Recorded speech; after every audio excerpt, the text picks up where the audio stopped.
دعا کی قبولیت کے اوقات۔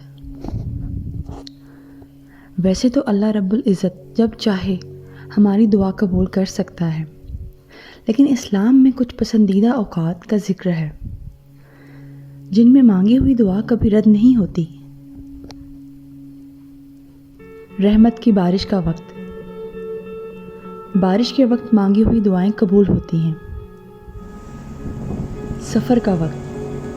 سفر کے دوران کثرت سے دعا مانگنی چاہیے کیونکہ اس وقت میں بھی دعائیں قبول ہوتی ہیں۔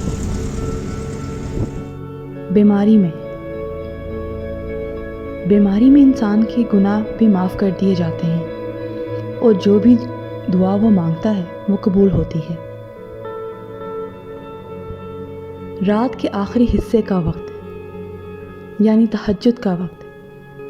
حضرت محمد صلی اللہ علیہ وآلہ وسلم فرماتے ہیں کہ ہر رات جب آخری تہائی رہ جاتی ہے تو ہمارا رب آسمان سے اترتا ہے اور فرماتا ہے کہ کون ہے جو مجھ سے دعا کرتا ہے اور میں اس کی دعا قبول کروں، اور کون ہے جو مجھ سے مانگتا ہے اور میں اسے عطا کروں، اور کون ہے جو مجھ سے اپنے گناہوں کی معافی مانگے اور میں اسے معاف کر دوں۔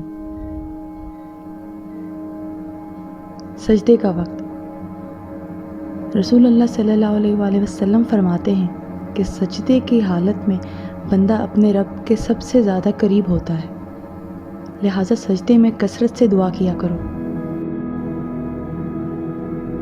جمعے کے دن کی دعا۔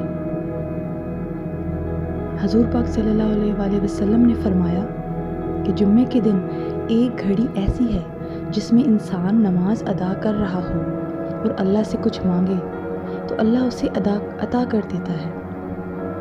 ہاتھ کے اشارے سے آپ صلی اللہ علیہ وسلم نے واضح فرمایا کہ وہ مختصر سی گھڑی ہے۔